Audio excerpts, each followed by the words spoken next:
One of the most common questions I receive is, how can I love someone without becoming too attached?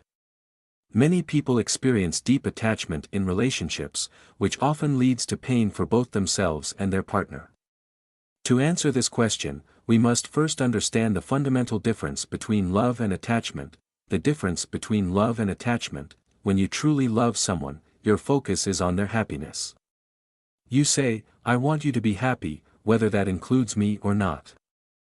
Love is selfless, it seeks the well-being of the other person. Attachment, on the other hand, is self-centered.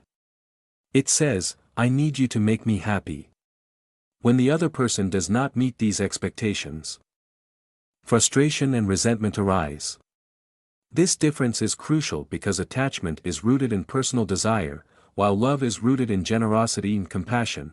How attachment develops: attachment begins when you see someone as perfect and believe you cannot live without them. You feel the need to hold on tightly and ensure they remain in your life.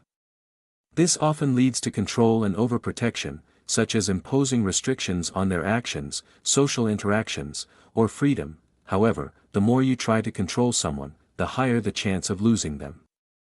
People do not like to feel trapped. Everyone has their own individual world, just like you do. When you restrict someone's freedom, it creates resistance and emotional distance. Eventually, attachment leads to fear, the fear of losing the person you are holding on to. You start to wonder, what if they leave me?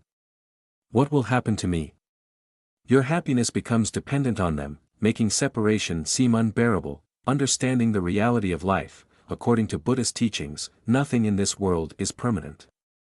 Everything, including relationships, is subject to change. This concept is known as anicca, impermanence.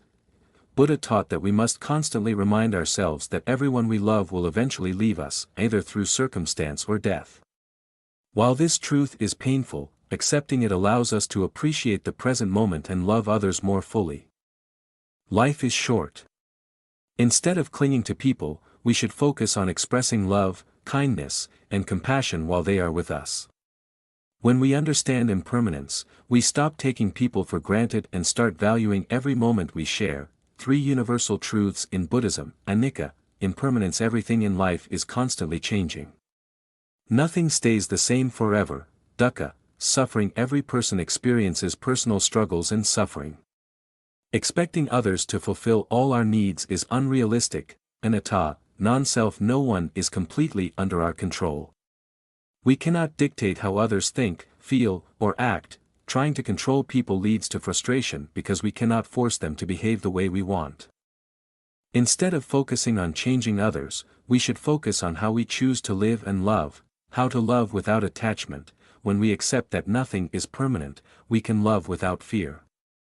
We can say, "I wish you happiness, no matter what happens." This type of love is free from selfish demands and expectations. True love does not hurt, but attachment always leads to pain. If we cling to people out of fear, we will suffer. But if we love with an open heart, without attachment, we find peace and fulfillment. The key is to wish for others' happiness, regardless of whether they stay in our lives or not. This is the essence of loving without attachment, to love without attachment. We must understand that true love is selfless, while attachment is driven by personal desire. Love seeks the happiness of the other person, whereas attachment clings out of fear. By embracing the reality of impermanence, we can appreciate our time with loved ones without trying to control them.